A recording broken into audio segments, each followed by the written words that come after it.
Presiden dan Wakil Presiden Republik Indonesia memasuki... Di hadapan seluruh jajaran Kabinet Merah Putih dalam sidang Kabinet Paripurna, Presiden Prabowo Subianto kembali mengingatkan jajarannya untuk melakukan penghematan anggaran. Prabowo dengan tegas mengatakan tidak akan mencairkan anggaran untuk kegiatan yang bersifat seremonial tahunan.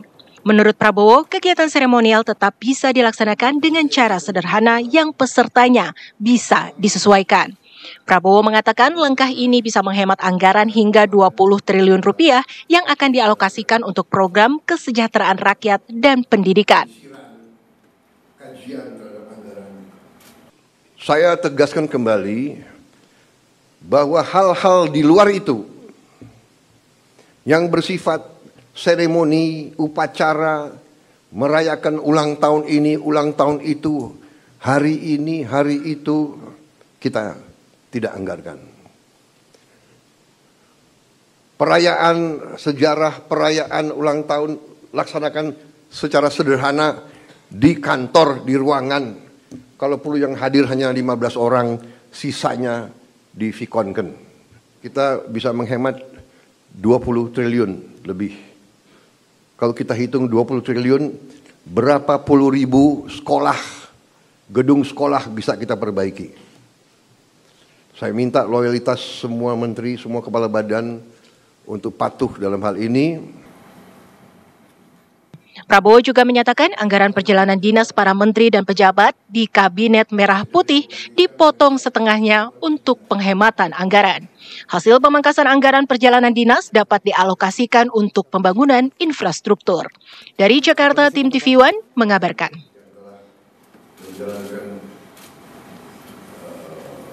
Penyisiran.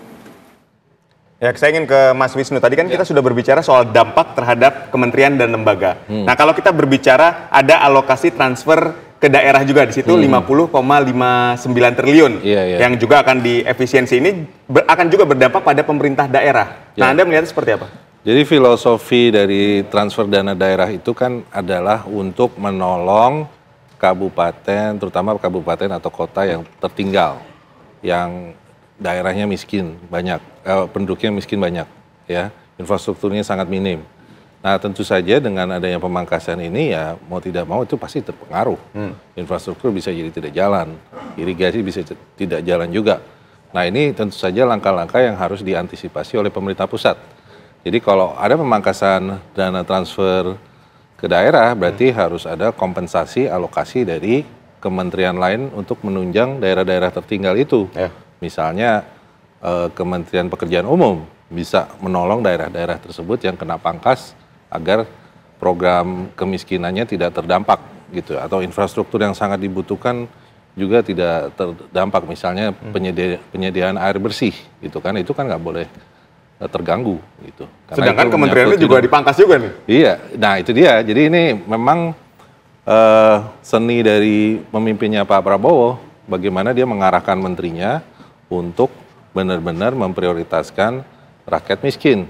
Oleh karena itu ya, kalau memang ada daerah-daerah kabupaten kota yang benar-benar tertinggal dan kena pangkas, dampaknya besar sehingga programnya macet dan menimbulkan dampak kemiskinan yang semakin besar, kesengsaraan yang semakin besar bagi rakyat kecil.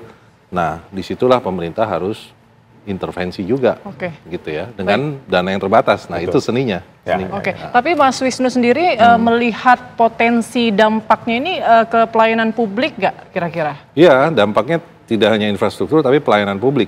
Pelayanan publik kan juga butuh infrastrukturnya, gitu kan, butuh membayar personelnya, ya, kan tentu saja ada PNS, tapi ada juga tenaga honorer, gitu ya, untuk membantu pelayanan publik. Nah, kalau dengan ada pemangkasan ini kan tenaga honorernya bisa hilang. Tapi digitalisasi bisa menjadi opsi.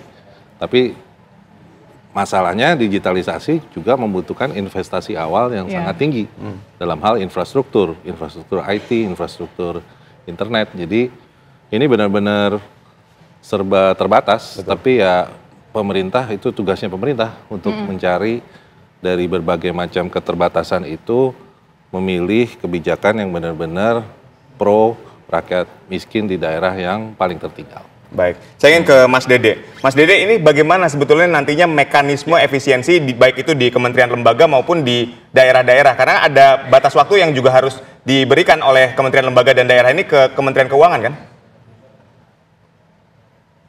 Iya, jadi masing-masing kementerian lembaga itu diharapkan untuk segera membuat list apa-apa saja yang akan dikurangi.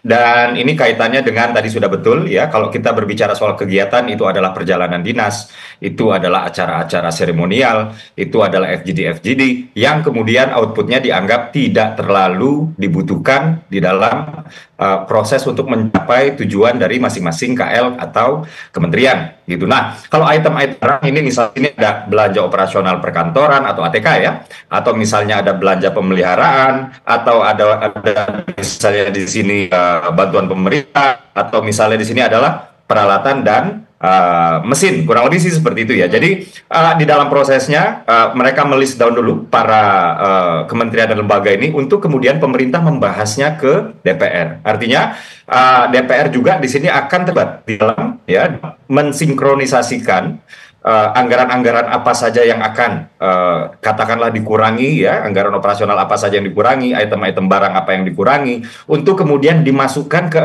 item-item yang mana saja yang sekiranya ini memang sejalan dengan apa yang sudah termaktub di dalam dokumen Asta Cita yang menjadi prioritas pembangunan Presiden Prabowo dan Wakil Presiden Mas Gibran. Jadi mekanismenya kurang lebih begitu, ada 2 tahap dari pemerintah, yaitu kementerian lembaga melist down, lalu kemudian dibawa ke wakil rakyat kita ya di DPR untuk kemudian didiskusikan, dan diskusinya ini bukan berhenti sampai di apakah ini betul-betul dianggap bisa diefisiensikan, tapi juga lanjut ke efisiensi anggaran ini untuk kemudian dituang ke program-program mana saja. Kurang lebih demikian. Oke, Mas Dede, apakah perjalanan dinas seremonial ini ada rencana mungkin pemerintah akan beralih ke digital begitu, dan bagaimana infrastruktur digitalnya nanti? Ya, sangat bisa dan sangat mungkin untuk terjadi ya. Karena acara-acara seremonial ini bisa saja ya seperti tadi Presiden bilang, bahwa upacara-upacara, acara-acara seremoni, peringatan ulang tahun, mungkin yang datang cuma sedikit secara fisik. Lalu kemudian ini bisa digeser ya menggunakan kemajuan teknologi yang sudah ada dan sudah berkembang sekarang, yaitu dengan menggunakan katakanlah ya teknologi Zoom aplikasinya, atau yang lain-lain ya, bisa juga Google Meet atau yang lain lah gitu. Akan tetapi ini juga belum final ya, tapi yang jelas Presiden ya sudah di dalam sejak pertama kali ketemu dengan para menteri di retret yang di Magelang itu juga sudah mengedepankan tentang pentingnya perkembangan teknologi, digitalisasi untuk clean governance dan juga untuk efisiensi anggaran. Jadi ini sangat mungkin terjadi, Mbak. Baik, Mas Dede, ini kan ketika kita berbicara soal penghematan anggaran, terus kencangkan ikat pinggang, itu dilakukan oleh pemerintah. Nah, supaya tidak terasa dampaknya ke masyarakat, implementasinya seperti apa? Iya, itu betul sekali. Jadi sebenarnya kalau misalnya kemarin itu Presiden Prabowo katakanlah mau memilih jalan mudah gitu ya, tentu saja kenaikan PPN sebesar 1% itu dikenakan ke barang-barang konsumsi. Tapi kan kita sudah sama-sama tahu bahwa Presiden Prabowo tidak memilih jalan tersebut. Karena Presiden Prabowo percaya bahwa rakyat ini tidak boleh dibikin susah. Karena pajak itu harus memenuhi beberapa prinsip seperti prinsip keadilan, prinsip melindungi, dan prinsip keberpihakan. Dan opsi yang lainnya mungkin menambah ceiling atau batas atas utang, misalnya seperti itu ya. Tapi Presiden Prabowo juga tidak mau memilih pilihan tersebut. Nah, pilihan yang diambil oleh Presiden Prabowo ya sudah, ini sudah menjadi janji kampanye Presiden Prabowo sewaktu ikuti kontestasi politik tahun 2024, yaitu apa? Di dalam 17 program prioritas Presiden Prabowo dan Wakil Presiden Gibran Rakabuming Raka, di situ ada poin nomor 3 tentang efisiensi birokrasi atau birokrasi yang efisien, dan inilah yang sedang kami lakukan sekarang. Jadi negara ini tidak ingin menyusahkan rakyatnya, biarlah negara yang mengencangkan ikat pinggang. Kurang lebih filosofinya seperti itu, Mas. Baik, singkat Mas Wisnu, sama pertanyaannya sama. Artinya ketika negara mengencangkan ikat pinggang supaya rakyat tidak merasakan dampaknya, apa yang harus dilakukan? Ya, dalam jangka dekat ya Pak Prabowo harus segera mencari sumber dana lain ya dari kementerian yang ada, mungkin dikombinasikan beberapa kementerian untuk membantu daerah-daerah tertinggal tersebut ya, misalnya Menteri Kedesaan, Menteri Transmigrasi, bekerja sama dengan Menteri Pekerjaan Umum untuk mendukung kota atau kabupaten yang benar-benar tertinggal. Saya rasa combining program tersebut salah satu opsi. Ya. Baik, terima kasih Mas Wisnu, terima kasih Mas Dede telah berdialog bersama kami. Selamat sore, sehat dan sukses selalu untuk semua. Terima kasih. Pemirsa, PDI Perjuangan menyampaikan rasa terima kasihnya kepada Presiden Prabowo Subianto atas kado ulang tahun yang diberikan kepada Ketua Umum PDIP Megawati Soekarno Putri. Rasa terima kasih disampaikan Putri Megawati Puan Maharani. Informasi ini akan kami hadirkan sesaat lagi. Tetaplah bersama kami.